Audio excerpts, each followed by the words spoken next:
दोस्तों, आज की हमारी कहानी है एक बेसहारा औरत की। रात का सारा काम निपटाकर जब रेशमा बिस्तर पर सोने की कोशिश कर रही थी, तभी उसके मोबाइल की घंटी शोर करने लगी। रेशमा बड़बड़ाते हुए बिस्तर से उठी। सारा दिन काम करते हुए बदन थक कर चूर हो जाता है। बेटा अलग से परेशान करता है। ननद बैठी बैठी ऑर्डर जमाती है।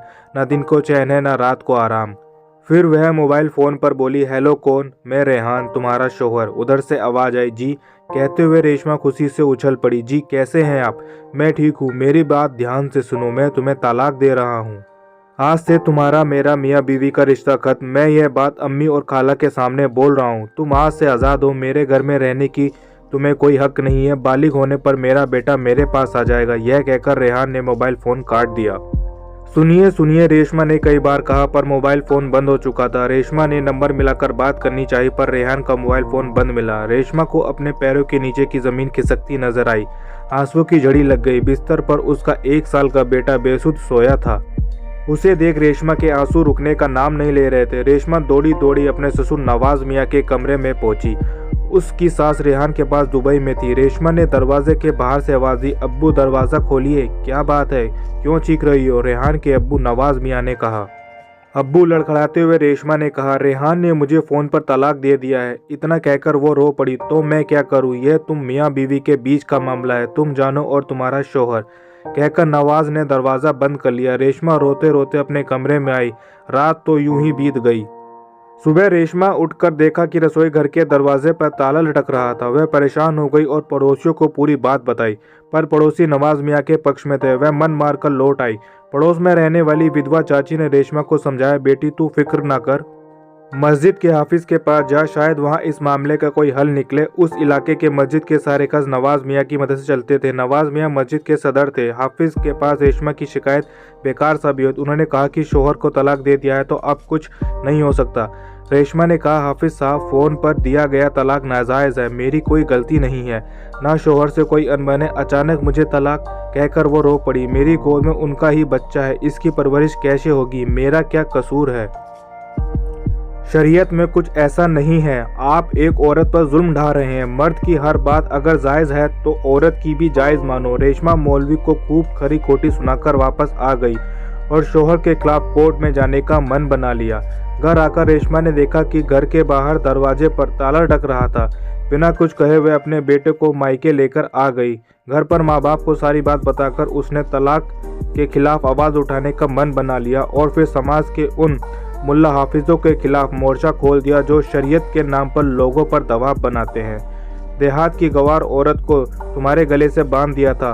कहाँ तुम पढ़े लिखे खूबसूरत जवान, कहाँ वह देहाती गवार जवार के दाने में उड़द का बीज? कहकर रेहान की खाला खिलखिला उठी। रेहान और मुमताज की जोड़ी ठीक लगती है। पढ़ी लिखी बीवी कम से कम अंग्रेजी में बात तो कर सकेगी। क्यों आपा, ठीक कह रही हूँ ना मैं? रेहान की खाला ने अपनी बेटी के कसीदे पढ़ने चालू किए। रेहान की माँ ने भी उनकी हाँ में हाँ मिलाई। रेहान की माँ हीना बानो की छोटी बहन मुन्नी अपनी बेटी मुमताज़ को लेकर पिछले 2 महीने से दुबई आई थी। उन्हें 3 महीने का वीज़ा मिला था। मुमताज़ एमए की छात्र थी। वह अपने माँ बाप की इकलौती औलाद थी जिसे लाड प्यार से पाला गया था।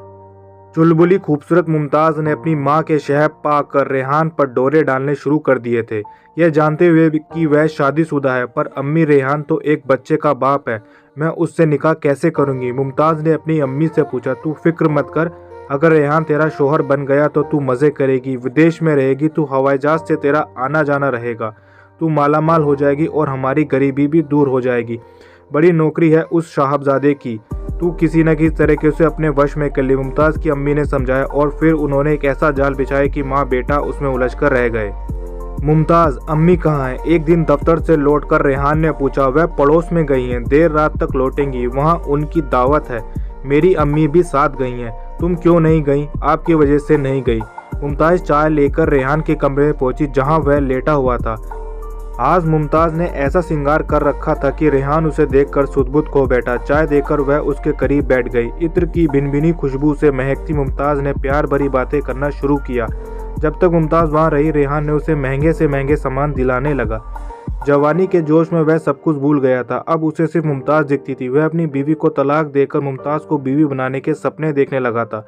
वक्त तेजी से गुजर रहा था। मुमताज़ के वीज़ा की मियाद ख़त्म होने वाली थी। रेहान ने मुमताज़ से जल्द निकाह करने का वादा किया। मुमताज़ अपनी अम्मी के साथ दुबई में रहने के सपने सजोए भारत वापस आ गए। रेहान ने ख्वाला से 2 महीने के अंदर मुमताज़ से निकाह करने की अपनी मंशा जाहिर की तो खाला ने खुशी खुशी अपनी रजामंदी जाहिर की। कुछ वक्त बीत जाने पर रेशमा ने शहर के बड़े मस्जिद में रेहान के द्वारा दिए गए तलाक के बारे में शिकायत पेश की, जिसकी सुनवाई आज होनी थी। रेशमा ने कमेटी के सामने, जहां काजी अली हाफिज बड़े मौलाना सदस्य थे, अपनी बात रखी। उन्होंने बड़े गौर से रेशमा की फरियाद सुनी। इससे पहले रेहान को माँ बाप के साथ कमेटी के सामने हाजिर होने की इत्तला भेजी गई थी, पर वे नहीं आए। अपने रसूख का इस्तेमाल करते हुए उन्होंने कमेटी पर दबाव डालना चाहा था। वह तकरीबन 6 महीने तक कमेटी को चकमा देते रहे। बार बार बुलाने पर भी वे नहीं आए। इस बात को ध्यान में रखकर कमेटी ने कड़ा फैसला लिया और उन्हें जमात से बेदखल करने के साथ कानूनी कार्रवाई करने का फैसला लिया। आज मस्जिद में काफी गहमा गहमी थी। कार्रवाई शुरू हुई। रेहान, उसके अब्बू व दूसरे रिश्तेदार हाजिर थे। किस वजह से तुमने अपनी बीवी रेशमा को तलाक दिया है? इसके अंदर शहर के रहने की काबिलियत नहीं है, यह पढ़ी लिखी भी नहीं है, अंग्रेजी नहीं जानती, इसे ढंग से खाना बनाना तक नहीं आता। बेटी तुम बताओ, रेहान मियाँ जो कुछ कह रहे हैं क्या वह सही है या गलत? सदर ने पूछा। बिल्कुल झूठ है। हमारी शादी को 3 साल हो गए हैं। मैं एक बच्चे की माँ बन गई हूँ। मैं इनकी हर बात मानती हूँ। मैंने पूरी 7 जमात पढ़ी है। इनके माँ बाप व रिश्तेदार मुझे पसंद कर लाए थे। हमने भरपूर दहेज दिया था। अभी तक सब ठीक ठाक चल रहा था, पर अचानक से इन्होंने मुझे फ़ोन पर तलाक दे दिया। फोन पर तलाक। कमेटी के सभी सदस्य रेशमा की यह बात सुनकर सख्ते में आ गए। उन्होंने आपस में सोच विचार करके फैसला दिया, यह तलाक नाजायज़ है। ना तलाक देने की ठोस वजह है, ना ही तलाक आमने सामने बैठकर दिया गया है। एक तरफा तलाक जायज़ नहीं है। रेहान मियाँ के तलाक को गैर कानूनी मानकर खारिज किया जाता है। रेशमा आज भी उनकी बीवी है। उन्हें अपनी बीवी को सारे हक देने पड़ेंगे, साथ में रखेंगे, कोई तकलीफ नहीं देंगे, वरना यह कमेटी इन पर तलाक के बहाने औरत पर जुल्म करने का मामला दायर करेगी। इतना फरमान सुनाकर जमात उठ गई। दोस्तों, अगर आपको रेशमा की दर्द भरी कहानी पसंद आई हो तो इसे लाइक करें और चैनल को सब्सक्राइब करें।